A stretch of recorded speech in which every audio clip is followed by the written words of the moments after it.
नमस्कार प्रेक्षकांनो, ठरलं तर मग मालिकेच्या आजच्या म्हणजेच 5 जूनच्या भागात आपल्याला एक जबरदस्त असा ट्विस्ट पाहायला मिळणार आहे. पण त्याआधी जर तुम्ही माझ्या चॅनलवर नवीन असाल तर चॅनलला प्लीज सबस्क्राईब करा. आता आपण पाहतो की अर्जुन व चैतन्य त्या कन्स्ट्रक्शन साईटवर असतात. चैतन्य फोनवर असं म्हणत असतो की SP रोडवर एक अंडर कन्स्ट्रक्शन बिल्डिंग आहे, ती कोणाच्या नावावर आहे याचे थोडे डिटेल्स देऊ शकता का तुम्ही. तर तो असं म्हणतो की ग्रेट, थँक्यू. अर्जुन त्याला विचारतो काय झालं, ही साईट कोणाची आहे. तर चैतन्य म्हणतो SS बिल्डर्सची. तर आता हे ऐकून अर्जुनला आठवतं की त्या बँकेतसुद्धा ते अकाउंट SS बिल्डर नावाचंच होतं. तर अर्जुन म्हणतो येस, आता सगळे धागे परफेक्ट जुळत आहेत. तर चैतन्य म्हणतो म्हणजे. तर अर्जुन म्हणतो विलासकडे ज्या नोटा मिळाल्या होत्या ना, त्यासुद्धा SS बिल्डरकडून आल्या होत्या. आता सगळं कनेक्ट होतं आहे. तर चैतन्य असं म्हणतो SS बिल्डर्सचा रजिस्ट्रेशन नंबर ट्रॅक झाला आहे आणि SS बिल्डर्सची कंपनी महिपत शिकरेच्या नावावर आहे. तर अर्जुन म्हणतो फॅन्टॅस्टिक, आता आपल्याकडे 2 ठोस पुरावे आहेत. विलासकडे सापडलेल्या नोटा आणि बिल्डर जिथे लपला होता ती जागा, दोन्ही महिपतचेच आहेत. तर चैतन्य म्हणतो फक्त आता हरीशच्या चिठ्ठीचा फॉरेन्सिक रिपोर्ट लवकरात लवकर यावा, त्यासाठी थोडंसं पुश करावं लागणार आहे. तर अर्जुन म्हणतो फॉरेन्सिकमध्ये माझा एक मित्र आहे दीक्षित, सुभाष दीक्षित, मी त्याला फोन करतो, चल त्याच्याशी ऑन द वेज बोलूयात आपण, असं म्हणत आता ते तिथून कोर्टात जायला निघतात. तर आता अर्जुन व चैतन्याने शोधून काढलेल्या त्या महिपतच्या माणसाला पोलीस गाडीत घालून घेऊन जात असतात. हे महिपतने बघितलेलं असतं. आता ती गाडी तिथून गेल्यानंतर महिपत असं म्हणतो हा अर्जुन तर आपल्या लपवून ठेवलेल्या कंपनीपर्यंत येऊन पोहोचला. आता कोर्टात गेम पलटी करावा लागणार आहे, हा मर्डर दुसऱ्या कोणावर तरी ढकलावा लागणार आहे. तर आता इथे दुसरीकडे प्रताप घरी येतो. सायली तिथेच असते, त्याला पाणी आणून देते. प्रताप विचारतो तू कुठे बाहेर निघाली आहेस का सायली. तर सायली म्हणते आज कोर्टात हिअरिंग आहे ना, त्याचसाठी जायचं आहे. तर प्रताप म्हणतो एकटीच जाणार आहेस, अर्जुन कुठे आहे. तेवढ्यात तिथे प्रिया पण येते, ती कोर्टात जाण्यासाठी तयार होऊन येते. सायली म्हणते प्रतापला ते काम उरकून परस्परच कोर्टात येणार आहेत, मी रिक्षाने निघणार आहे आता. तर प्रताप म्हणतो थांब, अगं आधीच तुझी तब्येत बरी नाही आहे, त्यात अशक्तपणा आहे, एकटीच कुठे चालली आहेस रिक्षातून. ते काही नाही मी लवकर आलो आहे, घरी माझा ड्रायव्हर आहे, तुला सोडून येईल तो. तर सायली म्हणते अहो बाबा खरंच याची काहीच गरज नाही आहे, मी बरी आहे आता, मी जाईन एकटी. तर प्रिया म्हणते बाबा काळजी करू नका, मी सुद्धा कोर्टातच चालले, सायली येईल ना माझ्यासोबत माझ्या गाडीतून. तर सायली म्हणते तू कशाला चालली आहेस कोर्टात, प्रियाला असं म्हणते. तर आता ती असं म्हणते आज मधुभाऊंच्या केसची हिअरिंग नाही आहे. तर प्रिया म्हणते अगं असं कसं, असं काय करतेस, ही दुसरी डेड बॉडी आपल्याच आश्रमाच्या अंगणात सापडली आहे ना, मग माझा संबंध तर आलाच. आणि आज कोर्टात मधुभाऊंचं काय होणार आहे ना, या विचारानेच मला भीती वाटते, म्हणून मला हिअरिंगसाठी जायचं आहे. तर सायली म्हणते मधुभाऊंना काहीही होणार नाही आहे आणि तिथे कोर्टात काय होतं हे मी घरी येऊन सांगेनच ना तुला. तर कल्पना म्हणते अहो हिला सांगा की उगाच आता इथे वाद उकरून काढू नकोस, कोर्टात जायला सोबत मिळते ना तर जा ना, तसंही आता दोघेही एकाच ठिकाणी जात आहेत ना, मग एकत्र जायला काय हरकत आहे. तर प्रताप म्हणतो हे बघ सायली, मी तरी तुला एकटीला जाऊ देणार नाही आहे. तर प्रिया म्हणते अगं माझं सोड, या दोघांचं तरी ऐक. तर आता सायली म्हणते ठीक आहे बाबा जाते मी. तर आता प्रिया व सायली एकत्र बाहेर निघतात. आता बाहेर गाडीजवळ आल्याबरोबरच प्रिया सायलीला थांबवते व म्हणते ए थांब, मी मुद्दामच तुला माझ्यासोबत घेऊन आले आहे, तुला 4 गोष्टी सुनवायच्या होत्या ना म्हणून. तर सायली म्हणते हो का, बरं ऐकते मी, बोल. तर प्रिया म्हणते तुझं वागणं आता अति होत चाललं आहे सायली. तर सायली म्हणते कशाबद्दल बोलतेस. तर प्रिया म्हणते हेच सतत मला घालून पाडून बोलायचं, तुझे पाय चेपायला लावायचे, माझ्या कानाखाली वाजवायची, मी गप्प राहते म्हणून जास्त शेफारू नकोस हा. तर सायली म्हणते ती हसतच म्हणते की गप्प, आणि तुझ्या लेखी गप्प राहण्याची व्याख्या काय आहे हे तरी सांगशील का मला. तर प्रिया म्हणते हेच शब्दाला शब्द लावून वाद घालत असतेस ना, तेच. आणि एक गोष्ट लक्षात ठेवा सायली, मी घरच्यांच्या मर्जीने लग्न करून आलेली आहे, त्यांची आवडती सून आहे मी, आणि तू ठेवून घेतलेली नावडती सून आहेस, त्यामुळे या लढाईत कधीच तू जिंकू शकणार नाही आहेस. तर आता सायली म्हणते तुला आपल्याच घराबद्दल लढाई हरणं जिंकणं बोलताना मला खूप कीव येते तुझी प्रिया, आणि मी कुठलीही लढाई वगैरे करत नाही आहे. आपल्या घरात जे घडलं आहे ना ते तुझ्याच कर्माची फळं आहेत. तर प्रिया म्हणते काय? तर सायली म्हणते नाहीतर काय, भोळ्या बाबड्या अश्विन भाऊजींना फसवून या घरात आलीस आणि खोटं तर काय, आधीपासून बोलतच होतीस आणि एक खोटं लपवायला दुसरं खोटं. प्रिया, हे सगळं ना तुझ्या अंगाशी येणार आहे एक दिवशी आणि ही तर सुरुवात आहे, पुढे बघत राहा काय काय होतं ते. तर प्रिया म्हणते उगा झमक्या देऊ नकोस हा, आणि काही माझी कर्माची फळबिळं नाही आहे ती. तू जो देखावा करतेस ना त्यामुळे मी घरच्यांच्या समोर तोंडावर पडते. तर सायली म्हणते मला त्यासाठी कुठलाही देखावा करायची गरज नाही आहे प्रिया, कारण तू ना या घरच्यांची काय कोणाचीच कधी होऊ शकत नाहीस आणि दुसऱ्यांना अडकवण्याच्या भानगडीत स्वतःचाच पायात पाय अडकून पडत असतेस, ते बघ जरा आधी. तर प्रिया म्हणते वा कोण बोलतंय बघा जरा, जी स्वतः कॉन्ट्रॅक्ट मॅरेज करून तोंडावर पडली ती. त्या सायली म्हणते माणसाकडे नवीन विषय नसेल ना की तो जुने विषय काढून तेच उगाळत बसतो आणि मी चूकच केली आहे, मला मान्यच आहे, पण आपल्या घरच्यांचं मोठं मन बघितलंस ना तू, त्यांनी नावडती का होईना सून म्हणून मला घरात तरी घेतलं, पण ज्या दिवशी तुझा खोटेपणा उघडा पडेल ना प्रिया, त्या दिवशी तुला ते दारात पण उभं करणार नाहीत. तर प्रिया म्हणते मी काय घरच्यांशी खोटं बोलले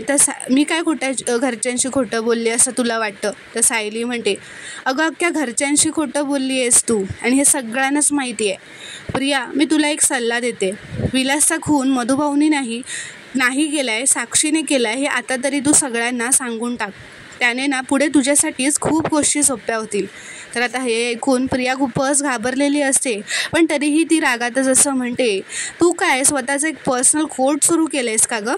तर सायली म्हणते अगं आपल्या मनाचंच ना एक न्यायव्यवस्था असतेच प्रिया, निदान त्याचं तरी ऐक, कारण हे तुलाही माहिती आहे आणि मलाही की खून मधुभाऊनी केलेला नाही आहे. तर आता प्रिया म्हणते मग आता तू माझा एक सल्ला घे, मधुभाऊ या सगळ्यातून कधीच सुटणार नाही आहेत. अगं तुझ्याकडे एक संधी आहे, तूच बाहेर पड यातून. हे हरीश डेड बॉडी प्रकरण खूप महागात पडेल तुम्हाला, महिपत शिखरे काय साधासुद्धा माणूस नाही आहे, असं म्हणत ती गाडीत बसायला जात असते. तर आता सायली तिच्याकडे वळते व असं म्हणते या सगळ्या गोष्टी मुळात महिपतला समजल्या, हे तुला कसं माहीत? आणि तो मृतदेह हरीशचा आहे हे तर आम्ही फक्त मधुभाऊनं सांगितलं होतं, मग तुला कसं कळलं? तर आता हे ऐकून प्रिया खूपच घाबरलेली असते, कारण तिच्या तोंडून नकळतच या सगळ्या गोष्टी बाहेर पडलेल्या असतात. तर ती असं म्हणते तू मधुभाऊशी बोलत असताना ना माझ्या कानावर पडलं असेल, मला आठवत नाही आहे आता, असं ती उडवाउडवचं उत्तर देऊन टाळत असते. आणि ती म्हणते की हे असं काहीतरी करू शकणारा महिपत एकमेव नीच माणूस आहे, हे आपल्या आजूबाजूला हे आपल्याला माहीतच आहे, म्हणून मी त्याचं नाव घेतलं.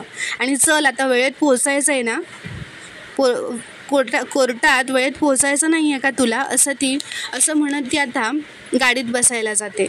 आता ते दोघेही कोर्टात जायला निघतात. तर इथे दुसरीकडे अर्जुन व चैतन्य कोर्टाच्या बाहेर असतात. अर्जुन फोनवर बोलत असतो की मी फॉरेन्सिक रिपोर्टसाठी स्पेशल रिक्वेस्ट केली आहे आणि एक कॉपी मलाही पाठवून द्या. तर हे बोलणं महिपतने ऐकलेलं असतं. त्याच्यासोबत एक मुलगा असतो. महिपत त्या मुलाला म्हणतो की ही चिठ्ठी घ्यायची आणि तो पिंट्या पोलिसांसोबत गाडीतून उतरतोय ना त्याच्या हातात देऊन तिथून पळून जायचं. तर आता तो मुलगा त्या पिंट्याला ती चिठ्ठी हातात ठेवतो जेव्हा त्याला पोलीस आत घेऊन जात असतात व तिथून निघून जातो. तर आता चैतन्य अर्जुनला असं म्हणतो फॉरेन्सिकचा रिपोर्ट आपल्याला लवकरात लवकर मिळायला हवा. हरीशचा रिपोर्ट एकदा का आपल्या हातात आला की काम झालं. तर अर्जुन म्हणतो हो, तरच आपल्याला हे प्रूफ करता येईल की हरीश आपली साक्ष बदलणार होता आणि म्हणून महिपतने त्याचा मर्डर केला आहे. तर तेवढ्यातच आता तिथे सिनियर म्हणजे रविराज येतो. अर्जुन म्हणतो सिनियर तू इथे? तर रविराज म्हणतो आता तुला सपोर्ट करतो म्हणून सांगितल्यानंतर तुझ्या हिअरिंगला तर येणारच ना. आणि मागच्या वेळी आपण हरीशच्या फोनचं लोकेशन ट्रेस केलं होतं, त्याच्यानंतर पुढे काय झालं? तर अर्जुन म्हणतो फोन यूज करणारा माणूस सापडला आहे आणि शिवाय हरीशचा सामानसुद्धा सापडला आहे आपल्याला. तर चैतन्य म्हणतो आणि सर त्या सामानात आम्हाला हरीशने लिहिलेली एक चिठ्ठी सापडली आहे ज्यात असं लिहिलं होतं की त्याने मधुभाऊंच्या विरोधात साक्ष दिली, या गोष्टीचा त्याला पश्चाताप झाला आहे. तर आता रविराज म्हणतो हा तर महत्त्वाचा पुरावा आहे. ऑथेंटिसिटी रिपोर्ट मिळवला आहे ना तुम्ही? तर अर्जुन म्हणतो, ॲक्च्युली सिनियर हे सगळं ना आजच सकाळी घडलं आहे आणि ती चिठ्ठी पोलिसांना आम्ही दिली आहे, पण फॉरेन्सिक रिपोर्टची वाट बघतोय. तो लवकरात लवकर येणं गरजेचं तर आहे, पण थोडं अवघड आहे. मी रिक्वेस्ट केली आहे रिपोर्ट लवकर मिळावा म्हणून. तर रविराज म्हणतो, कोणाला रिक्वेस्ट केली आहेस? तर अर्जुन म्हणतो, मिस्टर दीक्षित यांना. तर रविराज म्हणतो, म्हणजे सुभाष दीक्षित का? तर अर्जुन हो असं म्हणतो. तर आता रविराज म्हणतो, 1 मिनटं हां, असं म्हणत आता तो त्या सुभाष दीक्षितला फोन करतो व म्हणतो, हॅलो सुभाष, कसं आहेस? असं सगळं बोलतो आणि मग त्याला असं विचारतो की हे बघ, वात्सल्य आश्रमात जी दुसरी डेड बॉडी सापडली आहे त्या संदर्भात एक ऑथेंटिसिटी रिपोर्टसाठी तुझ्याकडे लेटर आले. तो रिपोर्ट जरा लवकरात लवकर पाठवशील का? माझा स्टुडंट आहे ना अर्जुन सुभेदार, त्याची केस आहे. तू जरा लवकर पाठवलंस तर त्याला जरा बरं होईल. ओके थँक्यू म्हणत तो आता फोन ठेवतो व अर्जुनला असं म्हणतो, मिळेल म्हणालाय. अरे सुभाष दीक्षित माझा खूप जुना मित्र आहे. तर अर्जुन म्हणतो, थँक्यू सो मच सिनियर, तू आम्हाला जॉईन झालास आणि सगळं पॉझिटिव्ह व्हायला लागलं आहे. तर आता समोरून दामिनी, महिपत व साक्षी येत असतात. अर्जुन रविराजला म्हणतो, आज तर विलास मर्डर केसचं हिअरिंग नाही आहे, मग हे हरीश मर्डर केसच्या हिअरिंगसाठी इथे का आलेत आणि तेही तिघं एकत्र? तर आता अर्जुन, चैतन्य व रविराज पुढे जातात. अर्जुन दामिनीला म्हणतो, what a surprise advocate Deshmukh, तुम्ही इथे? महिपतचं ठीक आहे, तो तर भटकतच असतो, त्याला काय काम नसतं, पण तुम्ही तर खूप बिझी असता. तरीसुद्धा या केसशी काहीही संबंध नसताना तुम्ही आज इथे का? तर दामिनी म्हणते, केसशी संबंध नाही असं कोणी सांगितलं? मी माझं काम परफेक्ट करते अर्जुन. माझ्या केसच्या आरोपीवर आणखी एका खुनाचा आरोप झाला आहे, त्याने माझ्या केसला फायदाच होणार नाही का? मी जाऊ ना आता की तू अडवणार आहेस मला? तर अर्जुन म्हणतो, नाही मी का अडवेन, यू आर मोस्ट वेलकम असं म्हणून तू आता तिच्याकडे बघून हसू लागतो. आता दामिनी, महिपत व साक्षी तिघेही आत कोर्टात जातात. रविराज त्यांना असं म्हणतो की ज्याची सच्चक विवेकबुद्धी जागी आहे ना, अशा प्रत्येक वकिलाचं कोर्टात स्वागतच आहे.